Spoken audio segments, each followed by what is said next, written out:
हमारी प्यारी सभी माता बहनों को करवा चौथ की हार्दिक शुभकामनाएं।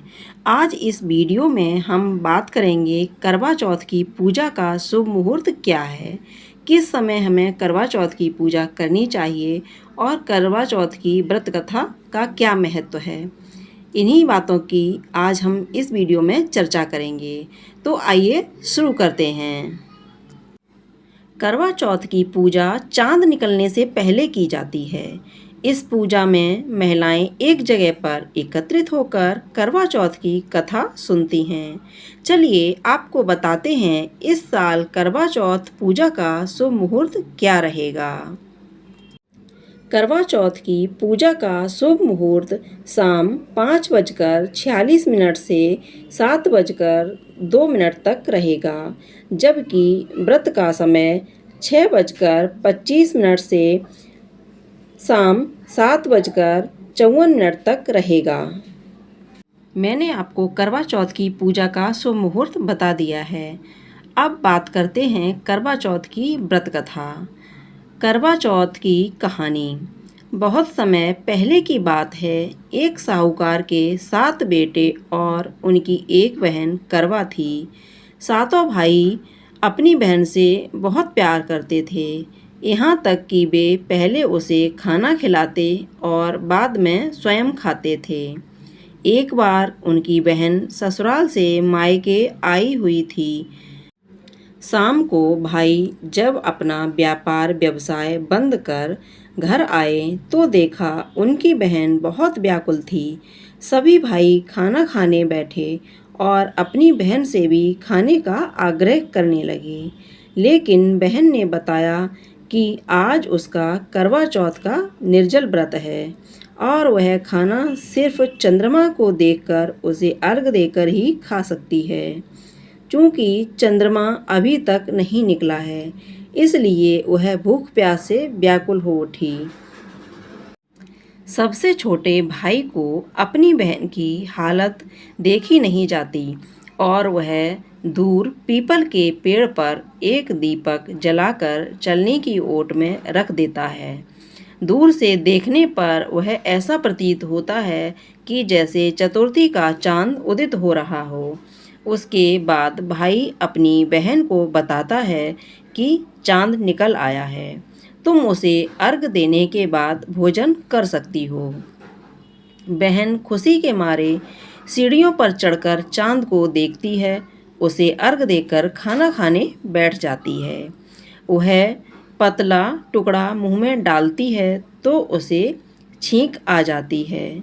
दूसरा टुकड़ा डालती है तो उसमें बाल निकल आता है और जैसे ही तीसरा टुकड़ा मुंह में डालने की कोशिश करती है तो उसके पति की मृत्यु का समाचार उसे मिलता है। वह बौखला जाती है। उसकी भाभी उसे सच्चाई से अवगत कराती हैं कि उसके साथ ऐसा क्यों हुआ। करवा चौथ का व्रत गलत तरीके से टूटने के कारण देवता उससे नाराज हो गए हैं और उन्होंने ऐसा किया है। सच्चाई जानने के बाद करवा निश्चय करती है कि वह अपने पति का अंतिम संस्कार नहीं होने देगी और अपने सतीत्व से उन्हें पुनर्जीवन दिलाकर रहेगी। वह पूरे 1 साल तक अपने पति के शव के पास बैठी रहती है, उसकी देखभाल करती है। उसके ऊपर उगने वाली सुईनुमा घास को वह एकत्रित करती जाती है। 1 साल बाद फिर करवा चौथ का दिन आता है। उसकी सभी भाभियाँ करवा चौथ का व्रत रखती हैं। जब भाभियाँ उसे आशीर्वाद देने आती हैं तो वह प्रत्येक भाभी से यम सुई ले लो, पिय सुई दे दो, मुझे भी अपनी जैसी सुहागिन बना दो, ऐसा आग्रह करती है। लेकिन हर बार भाभी उसे अगली भाभी से आग्रह करने को कह चली जाती है। इस प्रकार जब छठे नंबर की भाभी आती है तो करवा उससे भी यही बात दोहराती है। यह भाभी उसे बताती है कि चूंकि सबसे छोटे भाई की वजह से उसका व्रत टूटा था, अतः उसकी पत्नी में ही शक्ति है कि वह तुम्हारे पति को दोबारा जीवित कर सकती है। इसलिए जब वह आए तो तुम उसे पकड़ लेना और तब तक मत छोड़ना जब तक वह तुम्हारे पति को जिंदा न कर दे। उसे नहीं छोड़ना। ऐसा कहकर वह चली जाती है। सबसे अंत में छोटी भाभी आती है। करवा उनसे भी सुहागिन बनने का आग्रह करती है, लेकिन वह टाल मटोल करने लगती। इसे देखकर करवा उन्हें जोर से पकड़ लेती है और अपने सुहाग को जिंदा करने के लिए कहती है। भाभी उससे छुड़ाने के लिए नोचती है, खसोटती है, लेकिन करवा नहीं छोड़ती है। अंत में उसकी तपस्या को देखकर भाभी पसीज जाती है और अपनी छोटी अंगुली को चीरकर उसमें से अमृत उसके पति के मुंह में डाल देती है। करवा का पति तुरंत श्री गणेश कहता हुआ उठ बैठता है। इस प्रकार प्रभु कृपा से उसकी छोटी भाभी के माध्यम से करवा को अपना सुहाग वापस मिल जाता है।